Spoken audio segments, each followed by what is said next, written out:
Sometimes I think we forget how much variety nature actually gives us, and just the fact that it changes all the time. There's the weather differences and the season differences, obviously, but there's these days where it's raining and it's gloomy, it's dark, but you still get this great feeling in the middle of nature. And often we forget that we still get to feel this awesome connection with nature, especially on these rainy days where most of us don't even want to go out. But I believe in these times we end up missing so much. So I think with the fact that we have the option with digital photography and we can change things how we want it to, going back to the old way of doing things can change your mindset and make you see things in so many different ways. And black and white photography for me is just such an artistic style. It has become that way, at least. And I think you can do so much experimenting with it. So I'm here today on this beautiful rainy day, and I'm in the middle of a local forest right now. There's just so much to be seen. There's these amazing ferns around, there's little bits of water going through, there's drops of water coming off of the leaves. It's so pretty here. So I thought I'd bring you guys along and capture this day in black and white.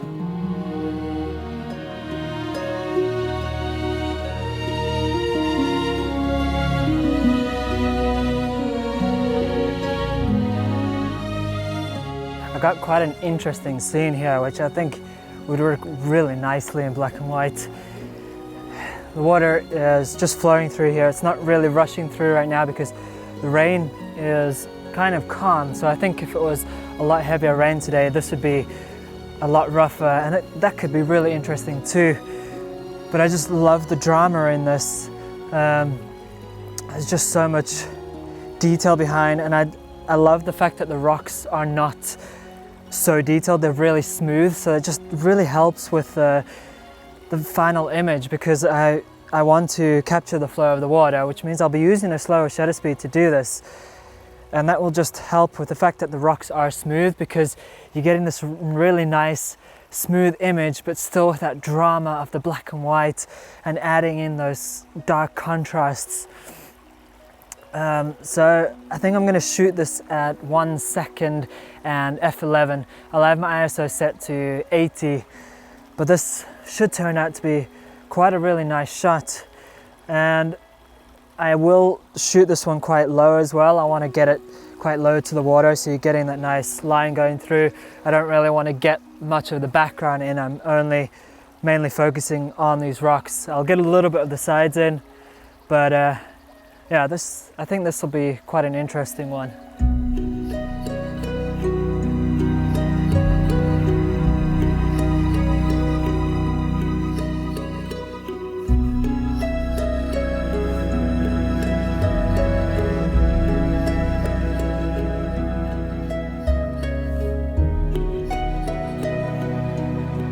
I just found the spot here where there's these ferns just shooting out of the ground. And I've always had a thing with taking photos of ferns. I just think they're really interesting plants. And for me, they make me think of something like Jurassic Park. They have this really ancient feeling to them. And they are very vibrant plants as well. But obviously I'm going to be doing this in black and white. So in one way, that vibrancy will still show through, obviously not in color, but against this dark water that's here at the moment, I think will add a little bit more drama to it. The water's not moving so much, so I'm not really going to go for a slower shutter speed here. I want to get as much detail out of these ferns as I can. I just love the way they look right now. So I just need to find a composition that's going to look best for this. But I really think this one will actually turn out quite nicely.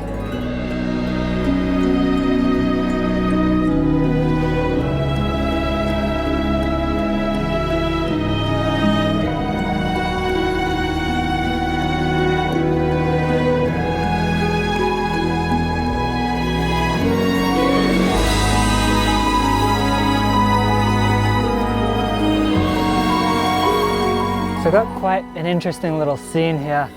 In the background, there's just these trees that have fallen down and they're rotten, and it's kind of hectic, and it adds a bit of drama.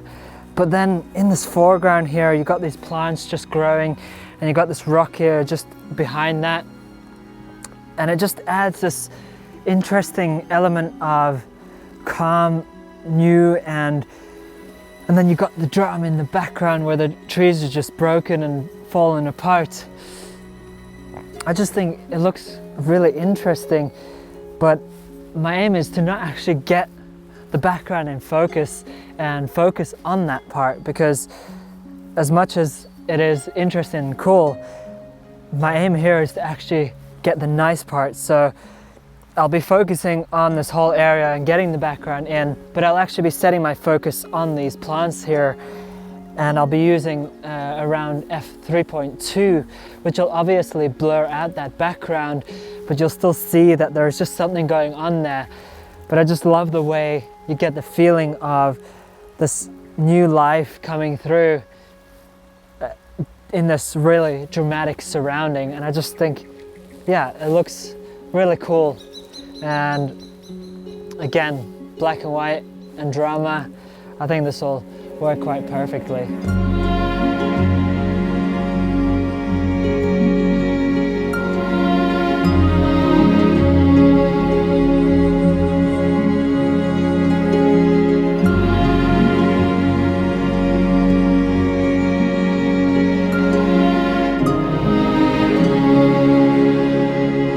This episode is sponsored by Skyloom, so make sure to use the coupon code CJamesPhoto if you would like to get $10 off of Aurora 3D or Luminar 3 and take your photography to the next level.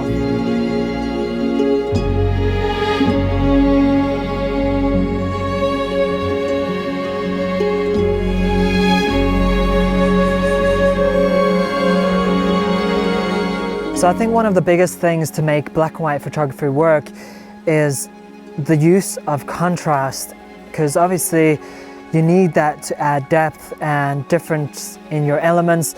There needs to be some kind of light on something in the foreground, or the background needs to be quite dark, or at least the elements within the image need to be quite different in tones, and just to be able to make the image work together. And in a location I am in right now can be quite difficult, because right now everything is pretty much green. It all kind of looks the same, but it really does help that certain elements in the background are different, and there are quite a few things here that are dark or very light. So that really does add into the motion as well. But obviously black and white images don't need to be dramatic. Black and white images do come across quite elegant sometimes, and obviously that'll depend on the use of the elements as well and how you're taking the image. So you can play quite a lot when it comes to black and white images, just the same way as you can with color, but you have to think slightly differently, and you have to think more about the contrast of things and making those elements work.